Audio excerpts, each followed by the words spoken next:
Dijeron que Bakersfield era demasiado tranquilo para algo así, demasiado lejos del caos de la bahía o de la frontera. Pero en la mañana del 25 de junio de 2024, ese silencio se rompió. Los ángeles del infierno aseguran que recuperaban lo suyo, pero las autoridades lo consideran robo y asalto. Eso es lo que aprendemos hoy sobre los arrestos del capítulo de Bakersfield de los ángeles del infierno. En todo el condado de Kern. Antes del amanecer, las puertas cayeron, los motores rugieron y oficiales vestidos de negro invadieron entradas y garajes. No fue al azar. Fue el cierre de una investigación de meses que siguió registros telefónicos, rastros de dinero y susurros que rara vez se conocen.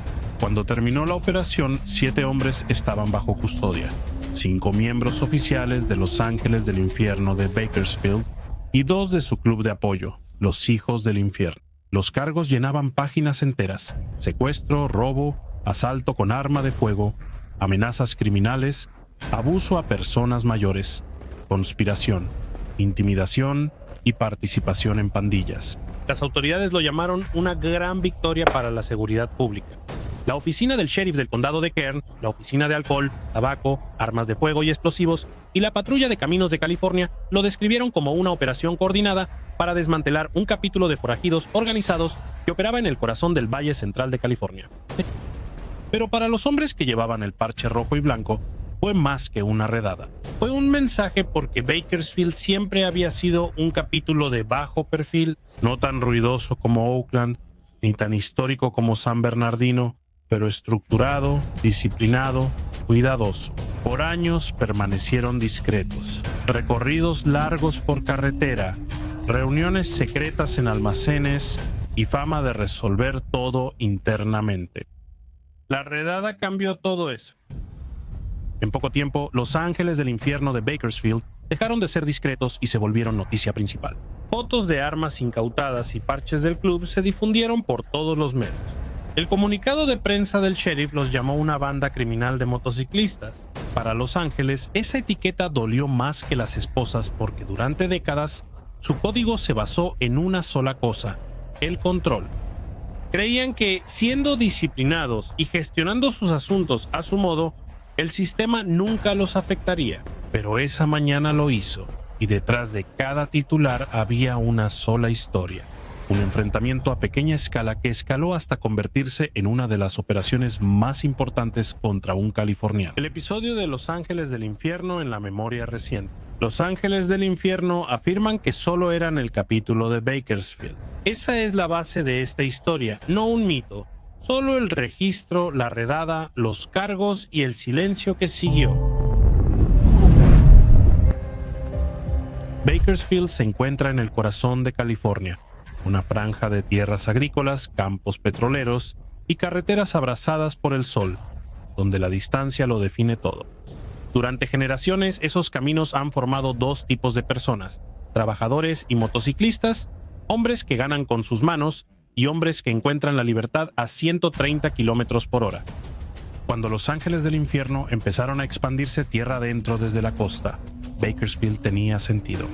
No buscaban glamour ni caos, era la geografía lo que les interesaba. La ciudad estaba en la intersección del área de la bahía, el Alto Desierto y las rutas del Valle Sur, un punto medio entre imperios. A finales de los 90, el capítulo local tenía una base pequeña, estructurada y sólida. No eran famosos y no querían serlo. La suya era una cultura de orden, lealtad interna y silencio hacia afuera. La oficina del alguacil sabía quiénes eran, pero durante años no hubo redadas, ni tiroteos, ni guerras públicas. Solo un entendimiento. El parche existía aquí, y los caminos pertenecían a quien tuviera el valor de recorrerlos. Luego llegaron los 2000, la metanfetamina y el dinero empezaron a cambiar la economía del condado de Kern. Cada organización fuera de la ley en California estaba moviendo producto o territorio, y la atención les siguió. Pero la banda de Bakersfield se mantuvo en segundo plano, operando de manera eficiente y deliberada. Funcionó por un tiempo porque el asunto con el control es que nunca dura. En 2023, una disputa de propiedad encendió la mecha. Un hombre mayor, un jubilado, se mudó a lo que solía ser la Casa Club de Los Ángeles del Infierno en la calle Este 21. Para él solo era una dirección para Los Ángeles. Era un terreno sagrado, según documentos judiciales presentados posteriormente por los fiscales. Ahí es donde la historia se volvió violenta. Supuestamente el hombre fue confrontado, amenazado, llevado de nuevo al interior, agredido y asaltado. Ya sea que haya sido venganza, principios o simplemente una reacción exagerada, no importa. La acusación convirtió una disputa local en una operación estatal.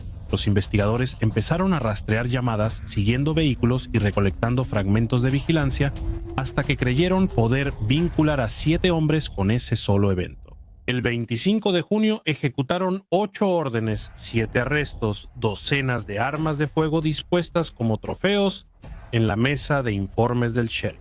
Las fotos de ese día mostraban parches de clubes, Harley Davidsons, cajas de municiones y pistolas personalizadas grabadas con grabados de alas de ángel. Para el público parecía la caída de una pandilla ante Los Ángeles. Parecía el inicio de otro ciclo de redadas, titulares y silencio. Para cuando salió el sol, el capítulo que había pasado décadas manteniéndose invisible estaba en todos los noticieros de California. Cuando se fueron las cámaras, la ciudad notó algo que no había visto en años. Los Ángeles del Infierno no eran solo una historia de la costa o de las películas. Estaban aquí en el corazón del valle. Esta vez la ley estaba atenta.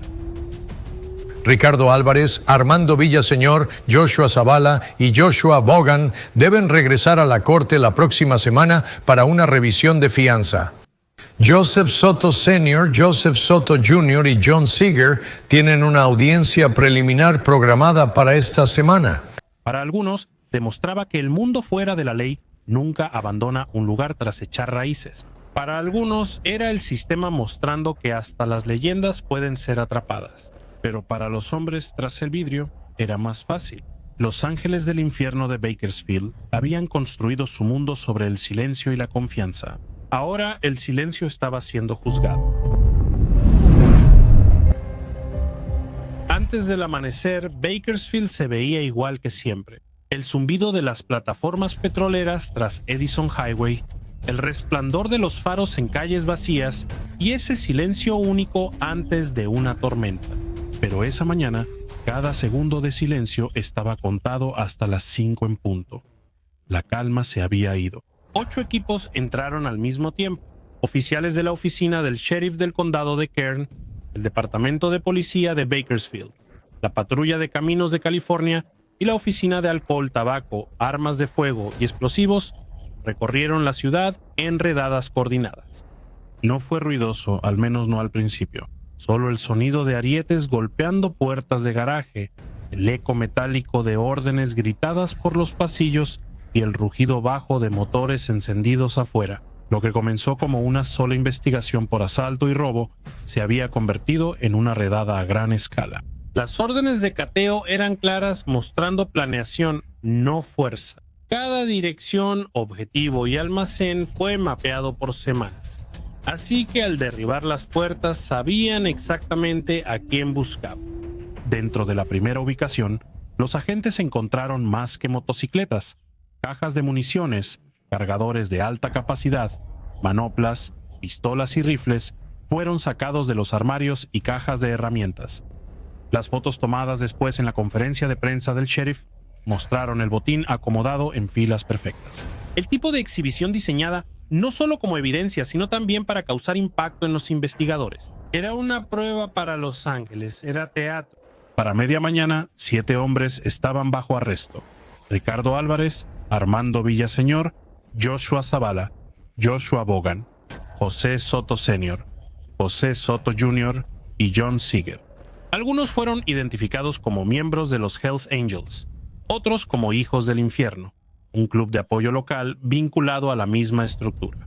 Los 7 fueron acusados de actuar como un solo grupo durante la confrontación que desencadenó el caso. Una confrontación que, según los fiscales, comenzó como una invasión de propiedad y terminó en una golpiza. La hoja de cargos oficial parecía escrita para titulares. robo, asalto con arma de fuego, abuso a personas mayores, secuestro, conspiración, amenazas criminales y participación en una pandilla criminal. La etiqueta de pandilla era la más controvertida dentro del mundo fuera de la ley. Los Ángeles del Infierno se ven a sí mismos como un club, una organización con estatutos, jerarquías y décadas de identidad. Pero en los documentos, en el Código Legal de California, los fiscales los tratan como una organización criminal. Esa tensión entre la cultura y la clasificación definiría cada etapa de lo que vino después.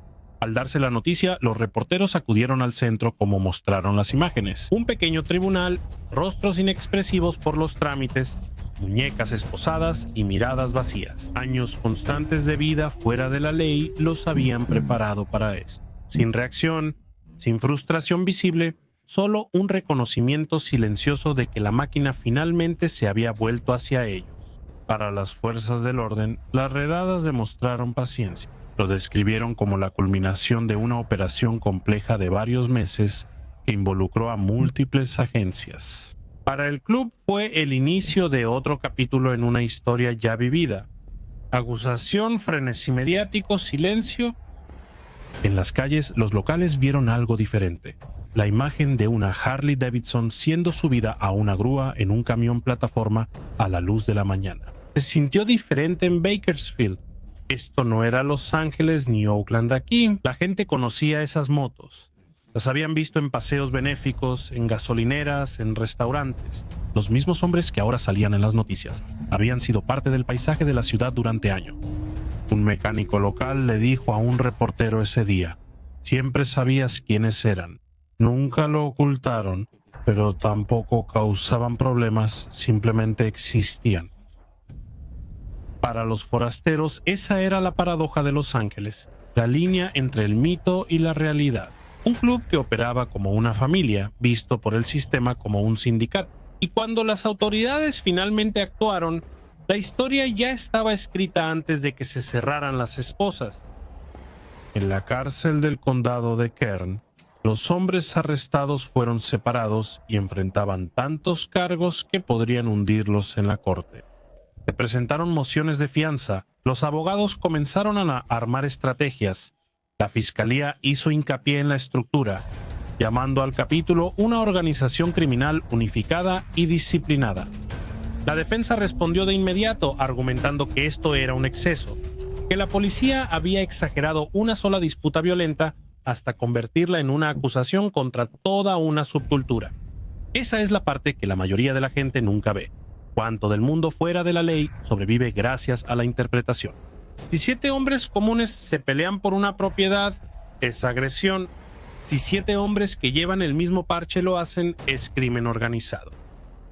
Esa diferencia, parche contra camisa sencilla, puede cambiarlo todo. Días después de los arrestos, el sheriff Donnie Youngblood dio una conferencia de prensa. Detrás de él, mesas llenas de armas y equipo confiscados. Él calificó la operación como una gran interrupción de la actividad violenta de las pandillas.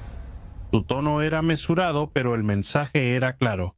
Esto estaba destinado a ser un ejemplo, no solo una acusación.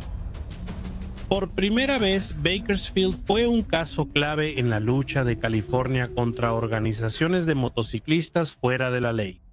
El comunicado de prensa del departamento enumeró lo que se incautó: 25 armas de fuego de varios calibres, cientos de cartuchos de munición, cargadores de alta capacidad y parafernalia de Los Ángeles del Infierno y los Hijos del Infierno. La declaración terminó con una frase que definía la intención de la redada. Esta operación demuestra que las organizaciones criminales, sin importar cuán arraigadas estén en la tradición, serán responsables ante Los Ángeles. Esa frase no era solo jerga legal, era algo personal. Su tradición era su código, un código que decía que la lealtad va antes que el miedo y que el silencio es la única respuesta que mantiene viva la máquina. De vuelta en la ciudad, su presencia pareció evaporarse de la noche a la mañana. El club estaba en silencio, el estacionamiento vacío. No había parches rojos y blancos en la carretera, ni paseos en grupo los fines de semana. No fue una rendición, fue una retirada, porque cuando llega la presión, El mundo forajido no pelea a la vista de todos, desaparece, se reagrupa, espera, pero el público no lo olvidó. Durante semanas, las estaciones locales de Bakersfield repitieron las mismas imágenes, las escenas de la redada, las fotos policiales, la mesa de exhibición del sheriff. Cada repetición convirtió el nombre del capítulo de un rumor en un símbolo. Así sucede, un caso local se vuelve mito. Los Ángeles del Infierno de Bakersfield, que alguna vez fueron uno de los capítulos más discretos del estado, se convirtieron en sinónimo de la reputación de toda la organización. La ironía es que nada de eso había llegado a juicio todavía. No había veredictos ni condenas, solo cargos, titulares y el suave zumbido de motores que no habían sido silenciados, solo estacionados. Lo que comenzó como una redada se había convertido en un mensaje, y todos los forajidos en California lo escucharon. Puedes andar rápido o leal, pero el sistema observa. Aunque hicieron mucho ruido, la represión no era por 7 hombres, sino por lo que representaban. Una red construida sobre la disciplina, un símbolo que las autoridades querían fracturar y una hermandad que por ahora se negaba a hablar.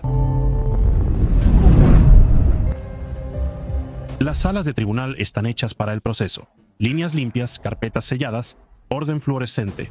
Pero cuando el parche rojo y blanco entra, todo ese orden se dobla en Bakersfield. Los Ángeles del Infierno no buscaban declarar nada, pero su silencio lo decía todo. Después de los arrestos de junio siguieron meses de audiencias. Primero vinieron las lecturas de cargos. Luego, en agosto de 2024, los primeros 4 hombres, Ricardo Álvarez, Armando Villaseñor, Joshua Zavala y Joshua Bogan, fueron procesados por cargos de robo y asalto. Los agravantes de pandilla fueron retirados, un golpe importante para la teoría original de la fiscalía. Eso significaba que el tribunal no vio pruebas suficientes de que sus acciones cumplieran con la definición de actividad organizada de pandilla. Afuera del juzgado, una pequeña multitud reunió a reporteros, familiares, simpatizantes y curiosos. El aire de Bakersfield se sentía pesado, una mezcla de calor y escrutinio. Nadie hablaba en voz alta. La regla no escrita del club flotaba en el ambiente. Nunca alimentes el ruido interior. El procedimiento era tranquilo. Cada acusado se ponía de pie por turno y respondía a las preguntas de procedimiento, sin teatralidad, sin reacciones. La fiscalía resumió su caso diciendo que los hombres habían regresado a una propiedad vinculada al antiguo club y atacado al residente actual, un hombre mayor llamado Sr. Dickens, por pertenencias desaparecidas. La defensa se opuso firmemente. Su argumento era simple. Esto no era crimen organizado, era una disputa personal convertida en mito por un parche. Semanas después comenzó el segundo grupo de audiencias. José Soto padre, José Soto hijo y Juan Seeger. La escena en la sala del tribunal se repitió, estructurada, lenta, deliberada. Los fiscales presentaron registros telefónicos, fotografías y las declaraciones de prensa del sheriff. La defensa respondió señalando inconsistencias en los testigos, vacíos en las líneas de tiempo y la ausencia de pruebas físicas claras que vincularan a cada acusado con cada acto presuntamente cometido. El juez escuchó paciente y en silencio cuando llegó la decisión. Fue igual que la primera. A los 3 hombres restantes se les ordenó ir a juicio, pero otra vez se desestimaron los cargos de participación en pandillas. Ese solo detalle lo cambió todo para las autoridades. Fue frustrante. El agravante de pandilla buscaba presentar el caso como una operación organizada de los Ángeles del Infierno en el Valle Central. Sin eso, el caso se convirtió en cargos criminales individuales relacionados con un solo evento. Para la defensa, era una prueba de que el sistema se había excedido, dijo un abogado a la prensa local afuera del juzgado. La chaqueta no hace el delito. La ley necesita pruebas, no miedo. El capítulo de Bakersfield de Los Ángeles del Infierno ha sido ordenado a ir a juicio por cargos que incluyen robo y asalto. Debemos señalar que el juez desestimó los cargos de participación en pandillas a principios de esta semana. Esto, según los registros judiciales obtenidos por 17 Noticias. Así es como sigue el caso, sin veredicto, sin resolución. Solo esperar para los hombres adentro, esperar es su propio tipo de presión. Cada retraso significa más honorarios legales, más tiempo bajo vigilancia, más silencio que mantener, pero para un capítulo como Bakersfield, el silencio no es una carga, es supervivencia. Han pasado años viviendo bajo la regla de que mientras menos hables, más tiempo sobrevives. La fiscalía construyó su caso alrededor de una historia de intimidación y poder, diciendo que estos hombres actuaron bajo una jerarquía del club, imponiendo el control con miedo. Pero sus pruebas eran escasas, unas cuantas. La vigilancia captó el testimonio consistente de las víctimas y el testimonio de los detectives que dijeron haber observado patrones de comportamiento organizado. Lo que no tenían eran confesiones, escuchas telefónicas ni rastros forenses. La defensa usó esa ausencia. No necesitaban probar la inocencia, solo necesitaban mostrar incertidumbre. Y la incertidumbre estaba en todas partes, en los ángulos de cámara borrosos, en los informes inconsistentes, en los recuerdos que cambiaban bajo el contrainterrogatorio. Para cualquiera que estuviera mirando desde afuera, la sala del tribunal no se trataba solo de culpabilidad o inocencia, era una prueba de narrativas, la historia del Estado contra el silencio del forajido tras bambalinas. El caso atrajo la atención nacional de motociclistas. Otros capítulos de California monitoreaban discretamente las actualizaciones, compartían fragmentos de la cobertura judicial, discutían estrategias y advertían a los nuevos miembros sobre lo que había sucedido en el condado de Kern. Bakersfield se había convertido en algo más que un caso, fue una lección. El rechazo de la acusación de pandilla tuvo repercusiones entre los forajidos. Significaba que el sistema podía presionar, pero no siempre etiquetar. Significaba que, después de décadas de ser vistos como un solo bloque, la ley tenía que tratar a los miembros de Bakersfield como individuos otra vez. Y eso, en la mentalidad de los forajidos, era una especie de victoria.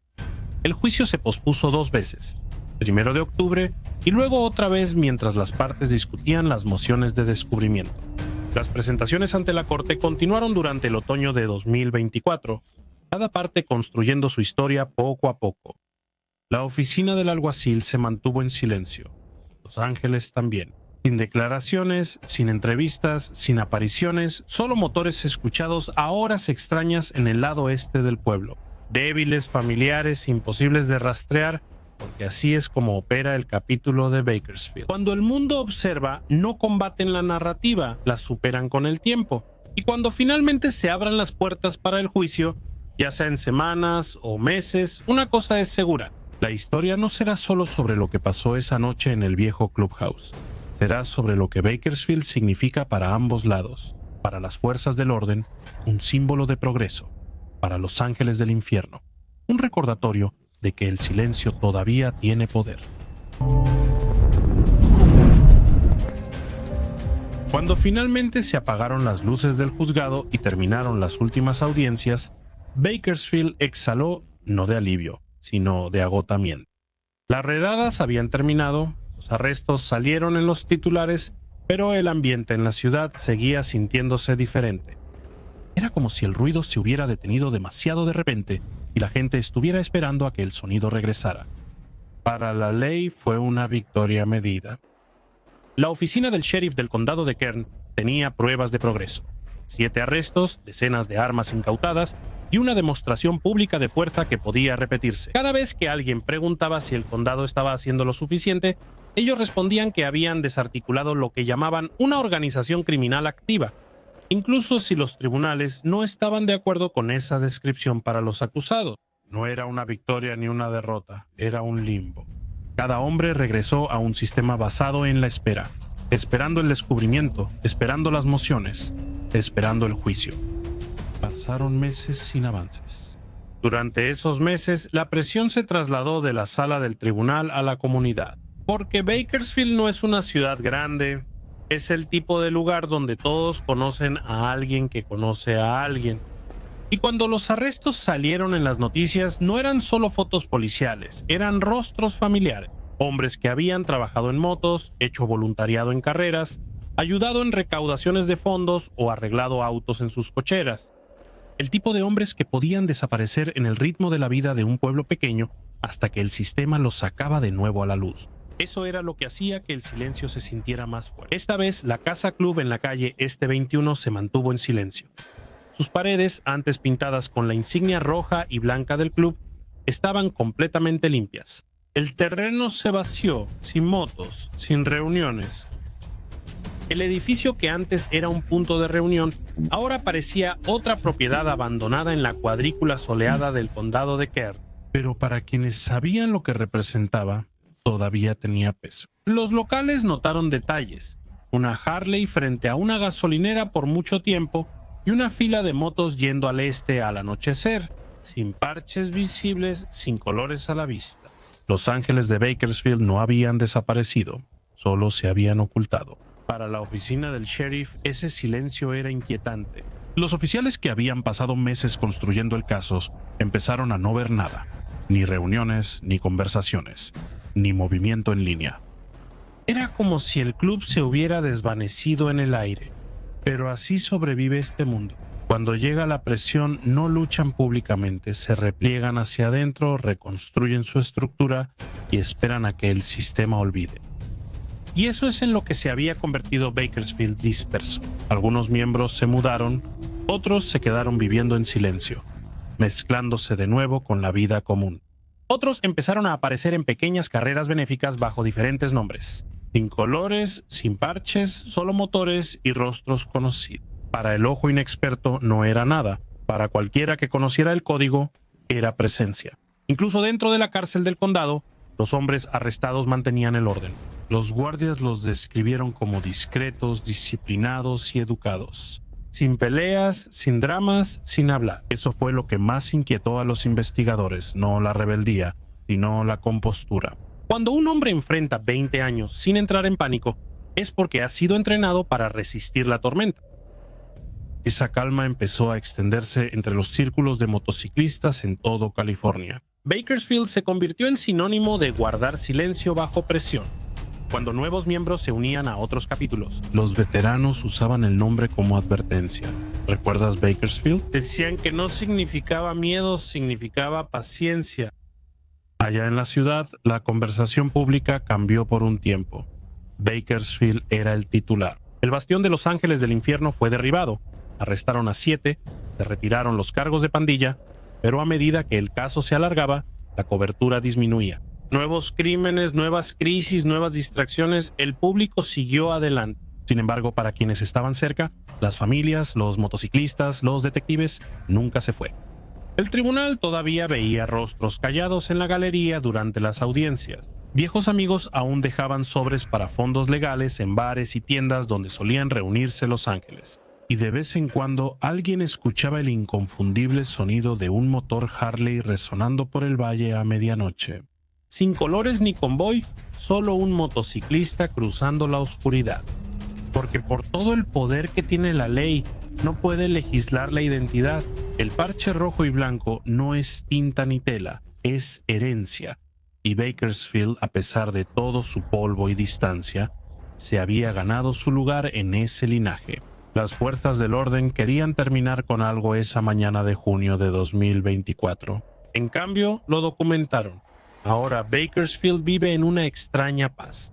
La redada que debía resolver la situación solo la empeoró. Todo oficial, habitante o motociclista lo sabe. El caso puede llegar a veredictos, pero la cultura no está siendo juzgada.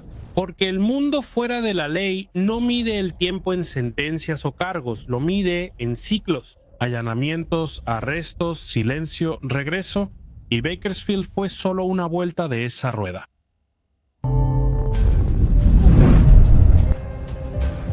Mucho antes de los allanamientos, antes de los titulares en las salas de juicio, existía el código.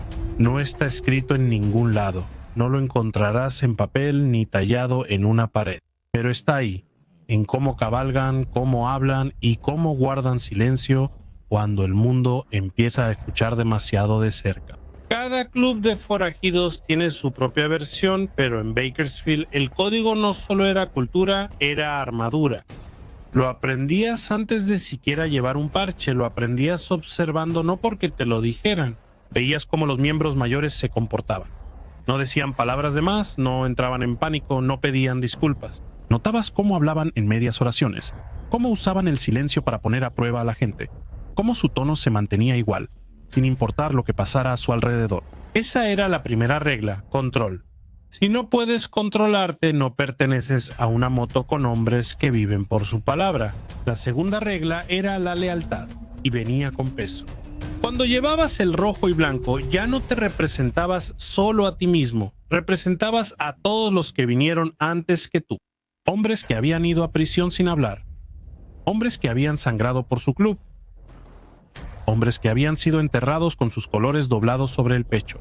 Eso es lo que hace sagrada la lealtad en este mundo. No se trata de obediencia, se trata de continuidad. Y la tercera regla es el silencio, no solo frente a los policías o las cámaras, en todas partes. Cuanto menos digas, menos pueden usar en tu contra. Cuanto menos expliques, más poder tiene tu presencia. Por eso, cuando allanaron el capítulo de Bakersfield, nadie entró en pánico, ni habló con reporteros o se volteó. Siguieron el código exactamente como fue diseñado para seguirse. Silencioso, deliberado, irrompible. Para las autoridades, ese silencio era exasperante. Los detectives pasaron semanas escuchando llamadas, buscando instrucciones, tratos o confesiones. Pero lo que obtuvieron en su lugar fueron largos periodos de nada. Música, conversaciones sobre el clima, tal vez una palabra sobre un aventón o un cambio de aceite. Porque el código no oculta la comunicación, la reemplaza. Si entiendes el sistema, no necesitas decir mucho en absoluto. Exinvestigadores admitieron fuera de registro que lo que más les frustraba no era la violencia, sino la disciplina. Ellos no cometen errores. Uno dijo, esperas un error, una palabra y no llega. Eso es lo que separa a los ángeles del infierno de cualquier otro club que ha ido y venido. No es solo el mito, el parche o el miedo. Es la disciplina, la creencia de que la reputación no viene del poder, viene de la constancia. El capítulo de Bakersfield vivía eso. Cada acción, orden y reacción pasaba por ello. Por eso, incluso cuando todo colapsó, allanaron casas, confiscaron motos y publicaron los nombres en los medios. Ninguno de ellos perdió la compostura, ninguno dio declaraciones, ninguno traicionó el código. Puedes llamarlo arrogancia, puedes llamarlo terquedad, pero dentro de ese mundo es supervivencia. Porque cuando vives en un sistema que quiere definirte como pandillero, lo único que puedes controlar es tu comportamiento. Y por eso el silencio importa. Cuando la ley dice, habla y será más fácil, el forajido no dice nada. Cuando los medios piden un comentario, el forajido no dice nada. Cuando un hermano cae, nadie dice cómo, cuándo o por qué. Solo aseguran que la moto llegue y la familia esté protegida. No es solo secreto, es estructura. La misma regla aplica en la corte. Cada acusado conoce el guión.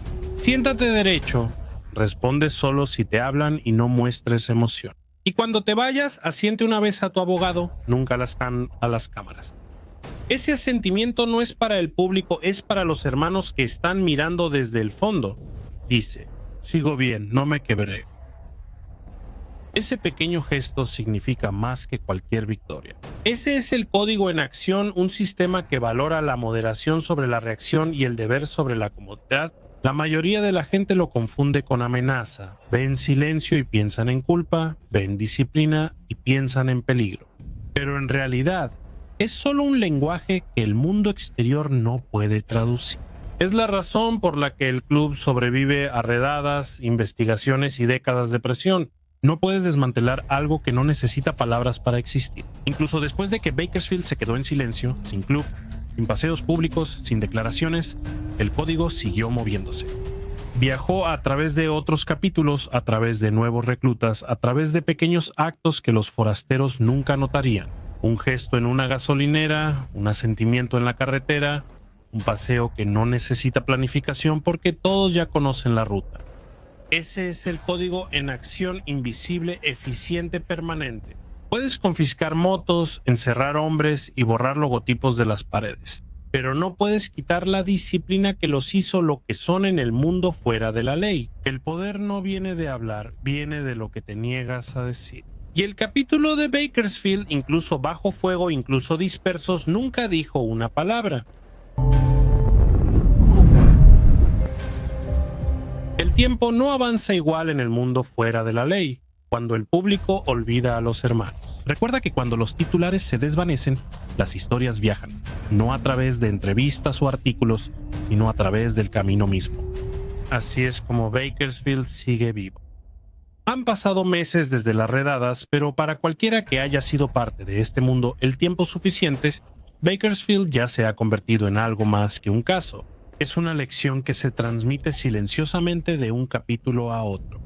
Una historia sobre control, silencio y lo que sucede cuando el sistema decide tomar como ejemplo a un club que rara vez habla por sí mismo ante el público. Los Ángeles del Infierno de Bakersfield fueron los últimos en una larga lista de titulares. Fotos policiales, armas incautadas, imágenes de la sala del tribunal.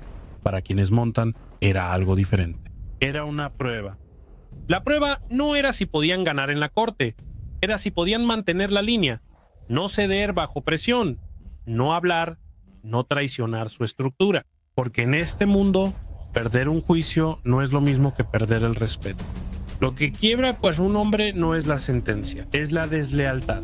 Por eso Bakersfield importa, porque ninguno se quebró, ni siquiera cuando los cargos de pandilla se desmoronaron tras meses en limbo legal o cuando la ciudad los etiquetó como criminales y la prensa los llamó reliquias de la violencia. Se mantuvieron en silencio, cumplieron su condena como los forajidos siempre lo han hecho.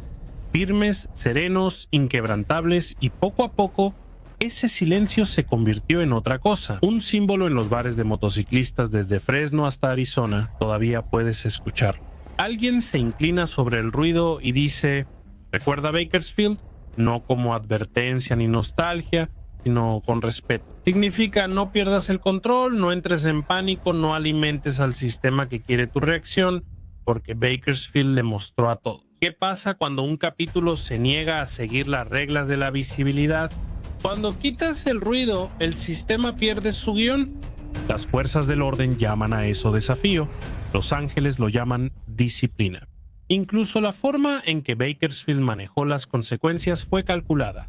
Sin declaraciones públicas, sin represalias, sin nuevas guerras, solo desaparición.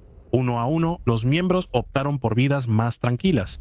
Algunos se mudaron, otros regresaron a trabajar y unos pocos aún recorren de noche el condado de Kern, sin parches, sin palabras, solo movimiento, y aún así ese movimiento es suficiente, porque la vida fuera de la ley nunca ha sido cuestión de escala, sino de continuidad. Puedes desmantelar un club, pero no puedes desmantelar la creencia. Creer que la lealtad importa, que el silencio es fortaleza, y que la carretera siempre recordará los hombres que se negaron a hablar cuando hablar era fácil. Bakersfield se volvió un referente para los jóvenes motociclistas.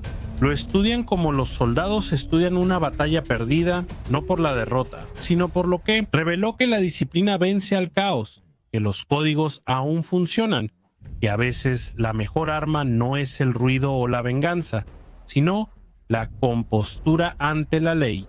Bakersfield también se convirtió en un recordatorio de que el mundo fuera de la ley no termina cuando cierras la puerta de un club, simplemente se adapta. Después de 2024, las agencias de todo California ajustaron sus estrategias. Las redadas fueron más rápidas y la vigilancia más inteligente.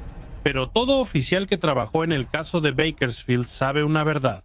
No cerraron el capítulo, solo lo obligaron a irse al subterráneo. Y es en el subterráneo donde estas historias crecen. Porque los ángeles del infierno no miden la vida por arrestos o victorias, la miden por cuánto tiempo. Su leyenda sobrevive al ruido que la rodea, y la leyenda de Bakersfield, silenciosa, deliberada, duradera, ya lo ha hecho. Es una historia que no se olvidará.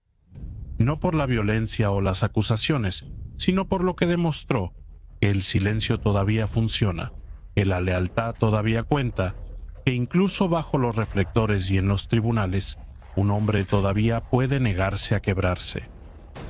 Ahora, cuando los motociclistas cruzan el Valle Central al anochecer por esas carreteras agrietadas entre bombas de petróleo y huertos, hablan de Bakersfield como los hombres de fantasmas. No se ha ido, no se ha olvidado, solo está rodando en algún lugar que no puedes ver. Y tal vez ese sea el legado real. No las detenciones, no los juicios, ni siquiera el mito de los ángeles del infierno en sí, sino el recordatorio de que las leyendas no necesitan ser ruidosas para perdurar, a veces solo necesitan seguir rodando. Bakersfield no fue el capítulo más grande, no fue el más ruidoso, pero cuando se asentó el polvo, dejó uno de los recordatorios más claros de lo que realmente es esta vida. No se trata de titulares ni de heroicidades, se trata de resistencia, de la capacidad de mantenerte firme cuando todo a tu alrededor empieza a tambalearse. Los Hells Angels de Bakersfield no escribieron un nuevo capítulo en la historia de los forajidos. Solo le recordaron a todos por qué esa historia sigue repitiéndose.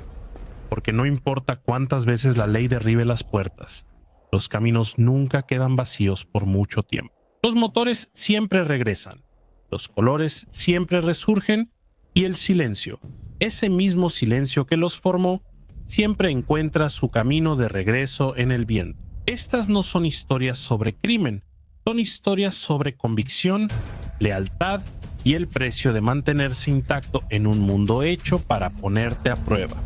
Bakersfield es una ciudad, un capítulo. Sin embargo, cientos más crearon sus propios códigos, lucharon sus guerras y siguieron adelante cuando el sistema les decía que se detuvieran.